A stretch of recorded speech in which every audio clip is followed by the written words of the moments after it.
মায়াপুরে ২রা মার্চ থেকে ৮ই মার্চ পর্যন্ত শুরু হলো নবদ্বীপ সহ চৈতন্য মহাপ্রভুর বিভিন্ন স্থানে পরিক্রমা কর্মসূচি।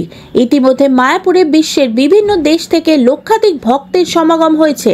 মায়াপুরের ইস্কনের জনসংযোগ আধিকারিক রসিক গৌরাঙ্গ দাস জানিয়েছেন, যারা এই পরিক্রমায় এখনো অংশগ্রহণ করতে পারেননি তাদের সকলকে আমন্ত্রণ জানানো হচ্ছে। ৯ মার্চ বিভিন্ন স্থান চৈতন্য মহাপ্রভুর পরিক্রমা পর এক মহামিলন উৎসব হবে মায়াপুরে। ইস্কন হেডকোয়ার্টার সিধা মায়াপুরে শ্রী চৈতন্য মহাপ্রভুর 539তম শুভ আবির্ভাব উপলক্ষে 10ই ফেব্রুয়ারি থেকে 16ই মার্চ পর্যন্ত এই 35 দিন ব্যাপী বিভিন্ন অনুষ্ঠানাদির আয়োজন করা হয়েছে।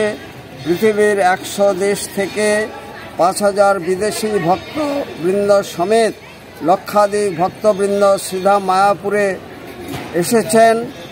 শ্রী চৈতন্য মহাপ্রভুর এই আবির্ভাব উপলক্ষে জাতি ধর্ম বর্ণ নির্বিশেষে সমস্ত মানুষ এখানে অংশগ্রহণ করতে পারবেন। আজকে শুরু হলো শ্রী চৈতন্য মহাপ্রভুর স্মৃতি বিজড়িত বিভিন্ন স্থান, তার নবদ্বীপ মণ্ডল পরিক্রমা 7 দিন ব্যাপী এটা চলবে, 2 তারিখ থেকে 8 তারিখ পর্যন্ত, এবং 9ই মার্চ মহামিলন হবে। সমস্ত ভক্তবৃন্দ এখানে ফিরে আসবেন। নিরাপত্তার ব্যবস্থা কঠোর করা হয়েছে। এই শ্রী চৈতন্য মহাপ্রভু যে বলেছিলেন, পৃথিবীতে আছে যত নগরাদি গ্রাম, সর্বত্র প্রচারিত হইবে মোর নাম।